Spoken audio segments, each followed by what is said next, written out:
You ever look at some businesses and just wonder, how do they do it?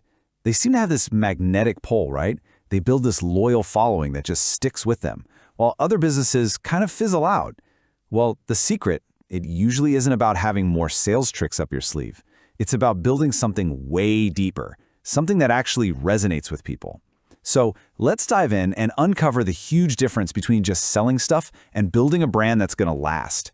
It's a question that probably keeps a lot of you up at night. You're putting in the hours, you're pushing for sales, but for some reason, the growth just stalls. You hit this frustrating plateau.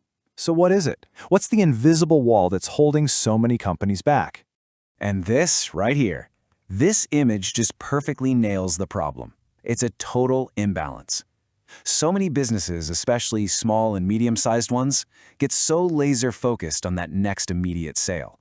It's like they're putting up the walls and the roof, all the sales tactics, before they've even thought about pouring a solid foundation. And that foundation, that's your brand strategy. So this really breaks down the two completely different ways of thinking.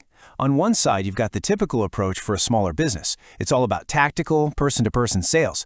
But then you look at the Fortune 500s. They lead with a big, unified, strategic marketing message.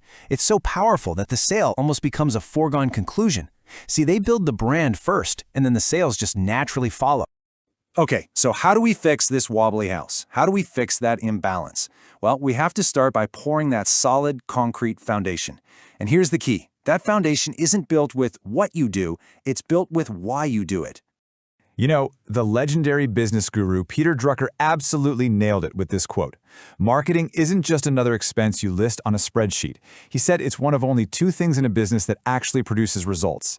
Everything else is just a cost. It's supposed to be the engine of your business, not the caboose. And that brings us to this really powerful idea from Simon Sinek, the golden circle.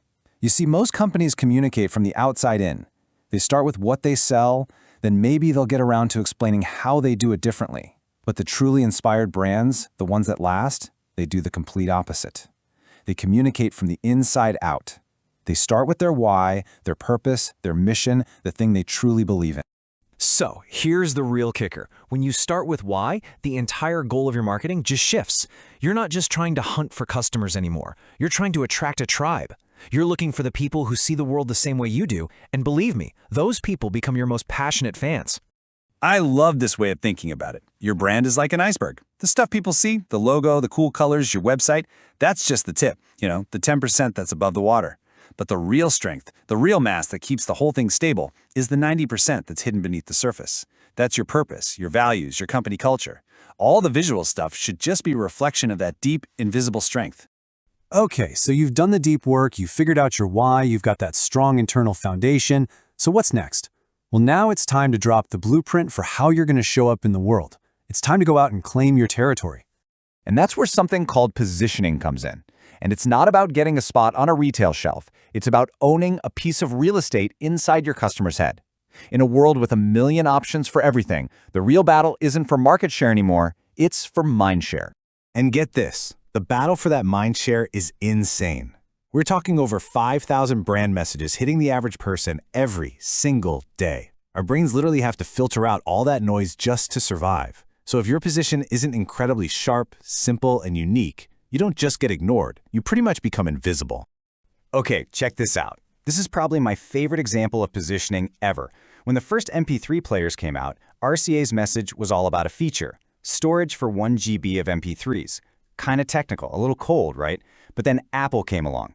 They focused on an emotional benefit, 1,000 songs in your pocket. That's a feeling, that's a possibility. Now, which one of those owns a space in your mind? Exactly. All right, so once you have that solid foundation, your why, and a crystal clear position, you get to play a totally different game. You're not just reacting anymore, you're building for what's coming next. So let's peek into the playbook for, say, 2026.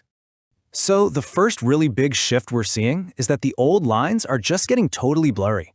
Marketing's role is changing from just promoting a finished product to actually being a key part of building the right product from the very start. Think about it, right? With AI and all these new tools, it's getting easier and cheaper than ever to make stuff. The real challenge isn't the building part anymore, it's getting people to actually care. And that means marketers who have the deepest understanding of the customer, they need a seat at the table when the product is being developed, right from day one. Trend number 2, and this one's huge. In a world that's about to be flooded with AI-generated content, just endless slop, what's the one thing that can't be faked? Human taste. It's the ability to create experiences that are genuinely simple, delightful, and just make people say, wow. And we're not just talking about making things look pretty. This is about the design of the entire customer journey. The design of a script, the design of an experience from start to finish. Your unique taste, your point of view, that's what's going to make your brand feel human and cut through all that noise. And a third big trend, look at where people are actually putting their trust these days. Is it in faceless corporations? Not so much. It's in other people, in creators, in newsletters, in niche media companies that they really follow and connect with. It really comes down to this super simple truth, but it has massive implications. The smartest brands out there are no longer just buying ads next to content. They're partnering with, or even buying, the media platforms and creators who have already done the hard work of earning an audience's trust. Trust has become the most valuable currency in all of marketing. Okay, so we've talked strategy, we've talked trends, but what's the bottom line? After all this hard work, defining your why, owning your position, thinking like a modern marketer, what's the actual tangible payoff? Why is your brand truly your most valuable asset? Well, the numbers don't lie. Look at this. A whopping 71% of consumers say that trusting a brand is a major factor when they decide what to buy. People are actively choosing brands that do more than just sell a product. They're choosing ones they connect with on a deeper, more human level. And that connection? Man, it has a direct impact on your business's health. A strong brand creates this amazing feedback loop. Your customers are more loyal, so they stay longer. They tell their friends about you. They're not as easily swayed by a competitor's 10% off coupon. And because of all that, it actually costs you less to grow your business. This is how you build something that lasts.